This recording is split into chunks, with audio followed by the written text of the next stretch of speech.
If you've watched my last guide, you already know the orange properties are statistically the best, and you know how to handle your money.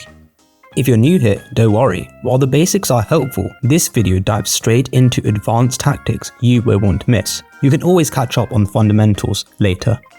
Most people think Monopoly is about rolling dice and buying what you land on. They are wrong. To win against experts, you don't just need luck, you need psychological warfare and rulebook exploitation. In the video, I will show you the best strategies banned from friendly game nights. We will cover the auction sniper, a trick to buy properties for only £1, the housing shortage, a mathematical way to literally break the game so your opponents cannot win, and the Trojan horse, a trading strategy designed to destroy friendships. So here's how to dominate Monopoly every single time.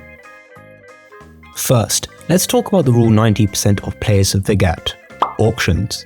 When you land on a property, the rules state you don't have to buy it at face value. If you decline, the banker must immediately auction it to any other player, including you, starting at $1. This is where the auction sniper comes in. If you are playing against people who are low on cash, do not buy the property full price. Decline it. Then bid on it starting at $1. You can often snag a $300 property for only $50 if no one else has the liquidity to challenge you. Conversely, if an opponent lands on a property they need to complete a set, but they are short on cash, you can force the bid up, make them pay double what it's worth, draining their resources so they can't afford to build houses later on in the game.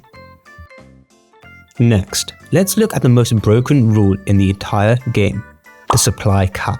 There are exactly 32 greenhouses in the box. Once they are gone, no one can build further houses. And here's the kicker: you cannot skip straight to a hotel if there are no houses available to build it up. This means using the housing shortage strategy is vital. Your goal is not to build hotels. Hotels return the houses to the bank, giving your opponents a chance to build. Instead, you want to stop at 4 houses on every property you own. If you own 2 color groups and put 4 houses on each, you are already holding 24 of the 32 houses. You have efficiently choked the supply.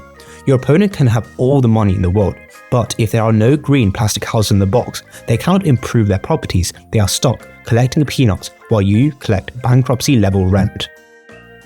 But what if you can't get a Monopoly? This is the most crucial point, as many players love to look at the hypotheticals of sets and probabilities, but when it comes to the game, this may all go out the window if luck is not on your side. Luckily, there is a way to pass it using a Trojan horse method. This is a trading strategy where you give an opponent exactly what they want to ensure their demise. Let's say an opponent needs 1 card to complete a low value set like the light blues. You have it. You also notice they have low cash reserves. Perfect, they are your target. If you have the card they need, sell it to them, but the price must be specific. You don't want their properties, you want their cash. Demand a price that drains almost 100% of this, because they will accept it blinded by the shiny new Monopoly, thinking they are upgrading their game when they are actually swapping safety for ego. A Monopoly with no money to build houses is just a shiny postcard. By taking their cash, you leave them with 0 ability to build, while you take their money and immediately buy 3 or 4 houses on your properties. From their perspective, the trade was fair, but from a mathematical perspective, you just converted their ego into your win condition. Speaking of safety, while you are busy exploiting your friends on the board, you need to make sure that the internet isn't exploiting you. That's why I use NordVPN. Think of it as the ultimate defense strategy.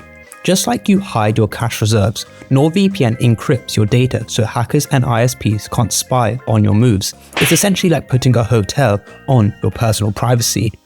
You can use NordVPN to change your virtual location to find better online deals in other territories. Being the best VPN for iPhone and Android, it makes sure that your mobile browsing is just as secure and private.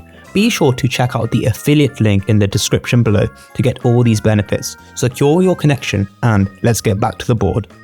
And finally, the late game. This is where you swoop in. As we discussed in the last video, staying in jail is good, but we'll take this a step further.